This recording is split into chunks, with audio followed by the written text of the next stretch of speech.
You foul, loathsome, evil little cockroach! Hermione, no!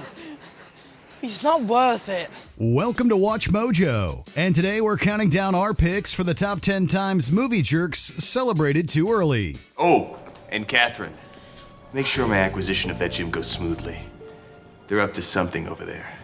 I can smell it. For this list, we'll be looking at tormentors from movies who really should have held off on their touchdown dance. This entails a few spoilers. Who's your favorite movie jerk who celebrated too early? Sound off in the comments. Number 10. John Kreese, the Karate Kid. Of all the villains in this 80s classic, Sensei Kreese is the worst. No more fighting. This is a karate dojo, not a knitting class. You don't come in my dojo and drop a challenge and leave, old man. Now, you get your boy on the mat, you and I will have a major problem. We mean any grown man who picks on teenagers has issues. His students were already beaten by an old man, and Daniel fought every single round of the tournament himself to reach the end, while Cobra Kai got to divide the fights between different students. Don't want him beaten. But I'll be disqualified. Out of commission. So where on earth did this guy summon all this unearned confidence? In the final match of the tournament, he has no doubt that Johnny will beat Daniel. He assumes the trophy is already his. Nevertheless, Daniel wins the match even in spite of Cobra Kai's cheating. Number 9. Scut Farkus, A Christmas Story. Scut is the perfect representation of a classic schoolyard jerk. There he stood between us and the alley. Scut Farkus staring out at us with his yellow eyes. He revels in taunting and tormenting Ralphie and his friends every chance he gets, whether it be physically subduing them until they submit by saying uncle or commanding them around like dogs. Scut takes a particular joy in tearing them down. Randy lay there like a slug. It was his only defense. But one day he pushes Ralphie too far. Scut throws a snowball in Ralphie's face, laughing like a villain, and tells Ralphie to come to him. Well, Ralphie comes at him all right. Scut isn't laughing so much anymore while Ralphie lays him out in front of everybody. Something had happened. A fuse blew, and I had gone out of my skull. Number 8. Gaston, Beauty and the Beast. We all cheered when Gaston got what he deserved when fighting the Beast. But we're talking about a lesser recognized but still iconic moment of Gaston falling flat on his face. Literally. Gaston fancies himself the handsomest, most desirable man in town. Gaston, what a pleasant surprise. Isn't it, though? I'm just full of surprises. You know, Belle, there's not a girl in town who wouldn't love to be in your shoes. And with all the women in town fawning over him, it's easy to see how his head got so big. He is so confident that Belle will accept his marriage proposal, he stages the wedding outside her house before even asking. Belle rejects him so hard that he face plants out of her house and into a pool of mud. Guess he shouldn't have invited the townspeople to watch. So, how'd it go? I'll have Belle for my wife. Make no mistake about that. Number 7. Draco Malfoy, Harry Potter and the Prisoner of Azkaban. Those of us who saw this movie in the theater probably still remember the cheer that roared across the audience when Hermione punched Draco in the face. Malfoy, you okay? Draco is a ruthless Slytherin from pretty much the second he meets the Golden Trio, and Harry rejects his friendship. You don't want to go making friends with the wrong sort. I can help you there. I think I can tell the wrong sort for myself, thanks. For whatever reason, it makes him feel big to make others feel small. He is particularly proud of himself for getting Hagrid in trouble and his hippogriff Buckbeak put to death. He even scouts the perfect location for a viewing with his goons. But Hermione knocks that smirk right off his face. In Ron's words, it was brilliant. That felt good. Not good. Brilliant. Number 6. Lucky Patrick Murray, Here Comes the Boom. Yes, this one is a legitimate MMA fight, but Scott's opponent is a total jerk about it. This is my song. This is him. It's his song. Hey, he's got the same song. He's obnoxious, he's disrespectful, and totally gets what he deserves. Lucky is so unsportsmanlike as he taunts Scott around the ring and purposefully humiliates him. He laughs and throws his arms up in triumph when he thinks he's about to win the match. But having had enough, Scott swings wildly and lays him out with one monster punch.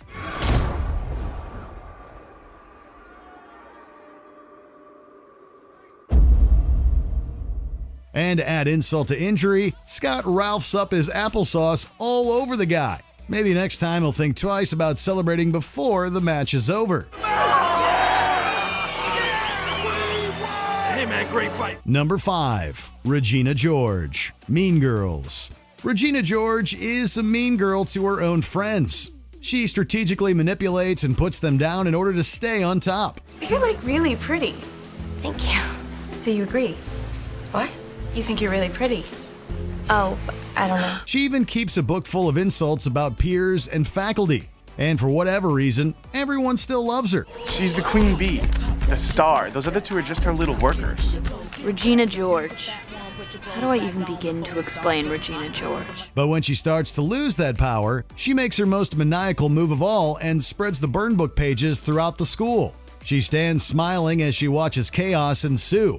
Little did she know Janice was about to dethrone her once and for all. The same crowd that once aspired to be like Regina George cheers Janice as she stage dives into them. Oh yeah, Katie?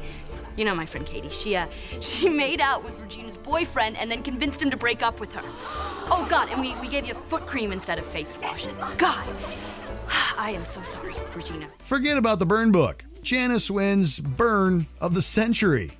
Number 4. White Goodman. Dodgeball, a true underdog story. This guy has made a career out of picking on his patrons. You can see this in his commercials and even in the videos he plays in his own gym that he body shames his gym members. Nice job, Susie. You call that a sit-up? Don't slack, Trevor. I'm watching you.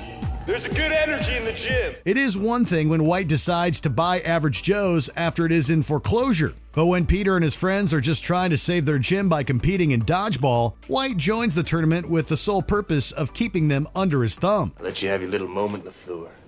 Because after this tournament, your gym, your life, and your gal are gonna be mine. He just needs to feel like he's better than everyone.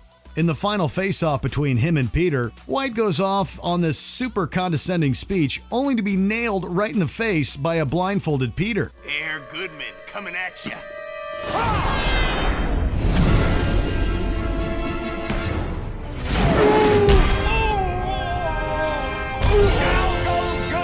What a humiliating loss.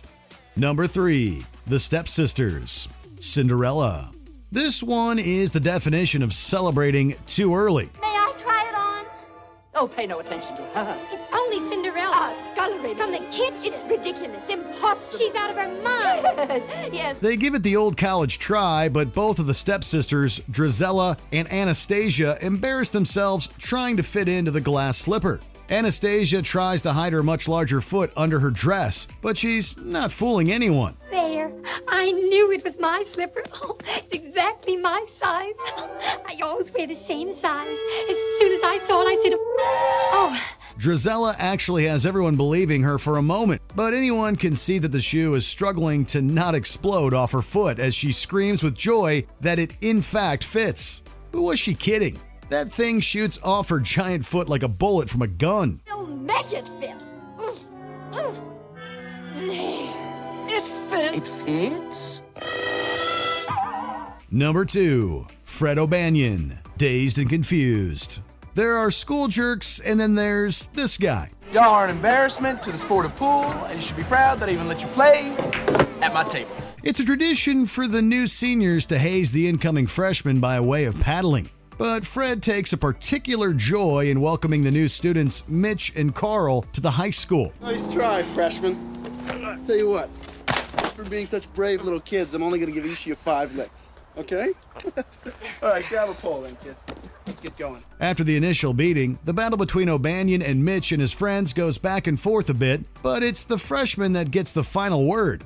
Fred thinks he's about to come out on top and finally gets the best of them, but the freshmen humiliate him by dumping paint on him. Damn it!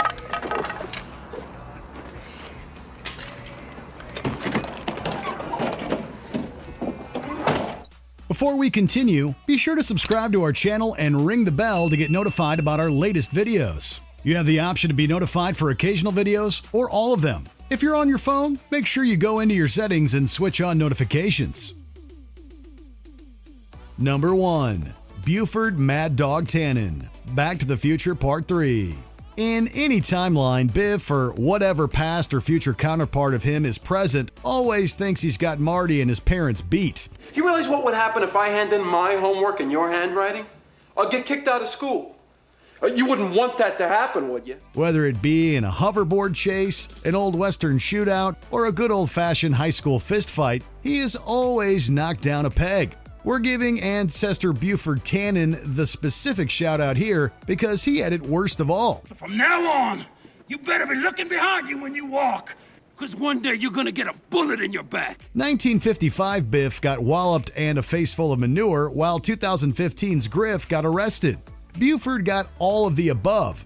He thinks he killed Marty in the shootout and starts to celebrate. That is until Marty hops up and he is beaten, dropped into a wheelbarrow full of manure, and arrested by the sheriff.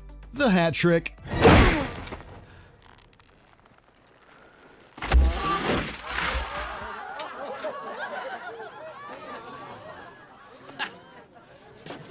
That's good.